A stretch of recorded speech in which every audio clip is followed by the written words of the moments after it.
Lots of big structure to work around in here. You know, wading for steelhead is really a key to how this technique works. You've got to be able to work through this big rocks, small rocks. Having the right tools for that job is very important. A good wading staff, great tool to help you manage some of the rocks you'll find in steelhead country. The other best tool that I'd recommend is traction. Having good traction on the bottom of those feet, bottom of those wading shoes, is really important. Rob will show us how he gets started with his deep swing presentation. He opts for a larger fly than might be traditional, since he is convinced it helps trigger the slower reacting winter fish. He has on a sink tip, and he will determine how heavy that is by how big the water is. We will go over flies and lines later, but for now, it's the importance of a methodical and consistent approach Rob demonstrates.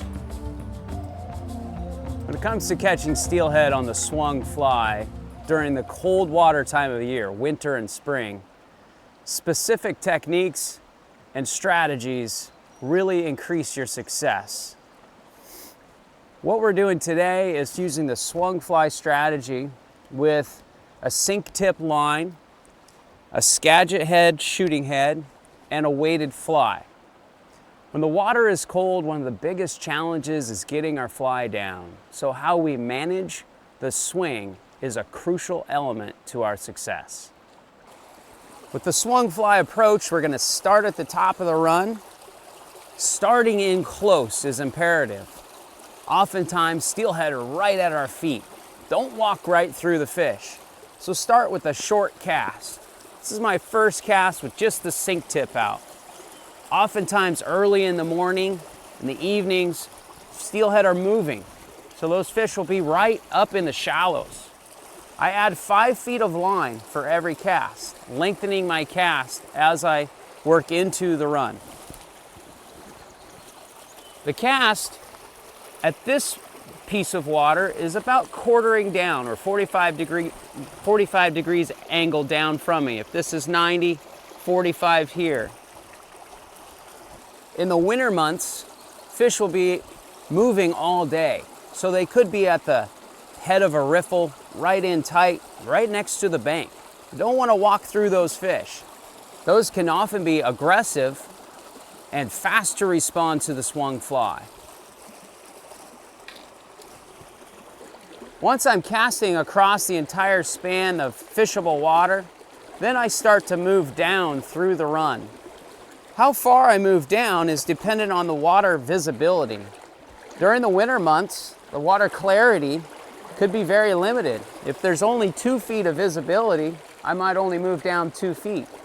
Today I've got a lot of good visibility in the water, so I'm going to move down 5 or 6 feet each cast. Now my casting length stays the same. I want to make 1 cast in each spot.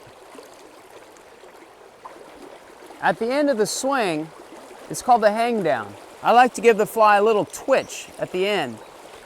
That enhances the fly's movement and triggers the fish to strike.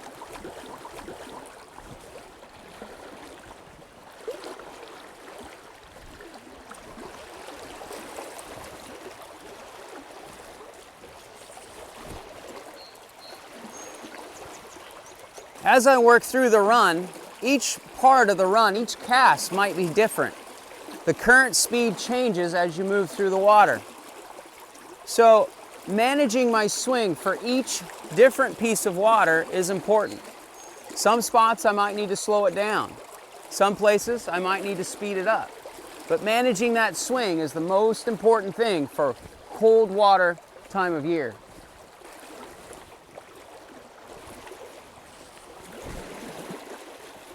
Water in this stretch is anywhere from 3 to 5 feet deep.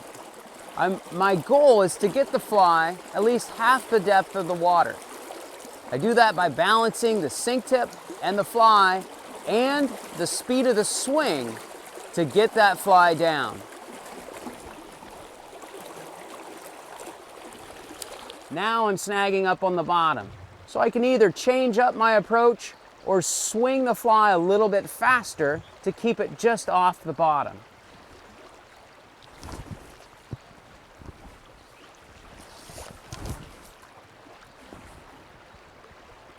To swing the fly faster, I'll mend the line less. So I'll keep more angle on the fly line to the current. That'll move the fly across more quickly and keep the fly just a little bit higher in the water column. The rod position influences the angle of the line to the current. So the more angle that the line has to the current, the faster that fly comes across. So reducing the angle of the line to the current enables us to slow the fly down and get the fly deeper. When the water's cold, getting the fly deeper is key.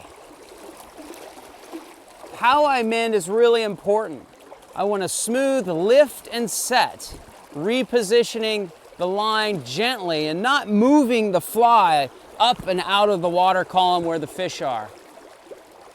Now towards the end of the swing, sometimes the water's slower and I'll lift and reposition the fly line to get that to move across at an even swing speed all the way across.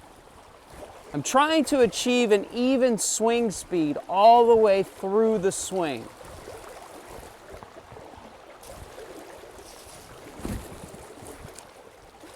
Where I hold the rod to mend is important. I start low, lift, and set.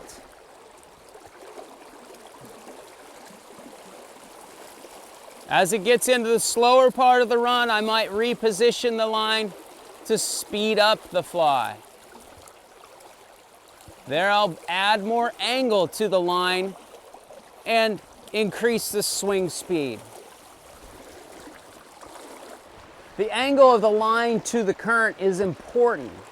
The more angle, the faster the fly sweeps. The faster the fly sweeps, the higher it generally is in the water column.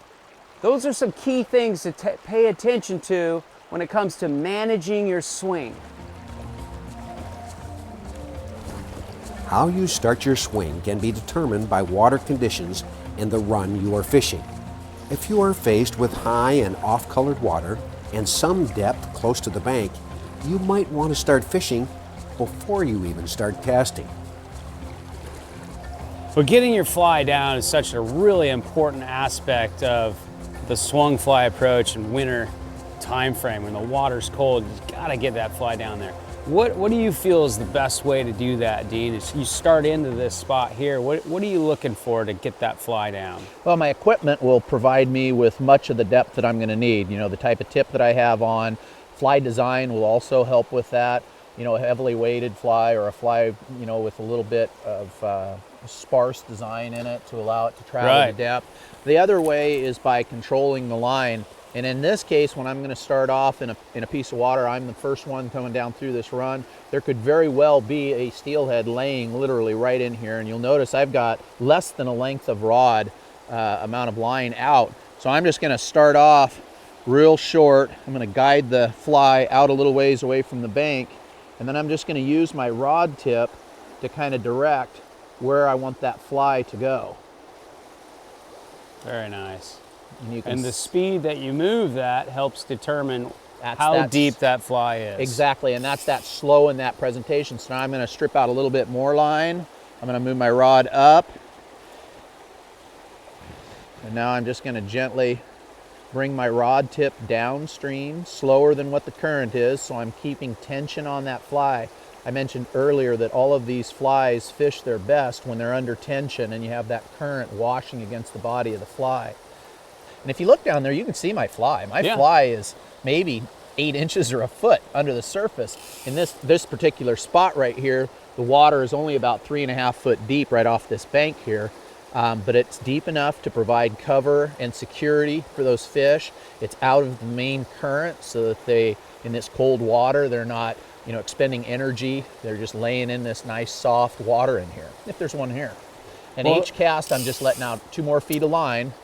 Again, trying to keep that downstream cadence, you know, that ever widening arc, that Yeah. concentric arc, working my way downstream. Well, and that's such an important point because I see a lot of anglers just jump into a spot and then start bombing it out there because they can cast, you know, a good distance. Exactly. You really miss a lot of fish by starting out with that long cast. Yeah. Just easing it in there. The other thing I like that you're doing there, Dean, is using that rod tip position to manage the depth of the fly. So by tipping that rod tip upstream, the line tightens, and then you're able to lower it and sink that fly down.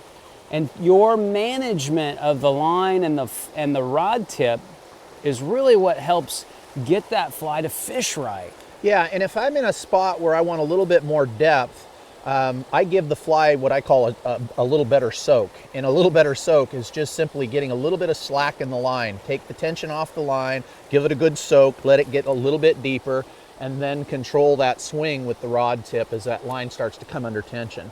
Now I'm starting to extend my cast out a little bit, and here in a moment I'll actually be able to hop in the water because I will have covered all of this stuff that I'm going to start wading down through.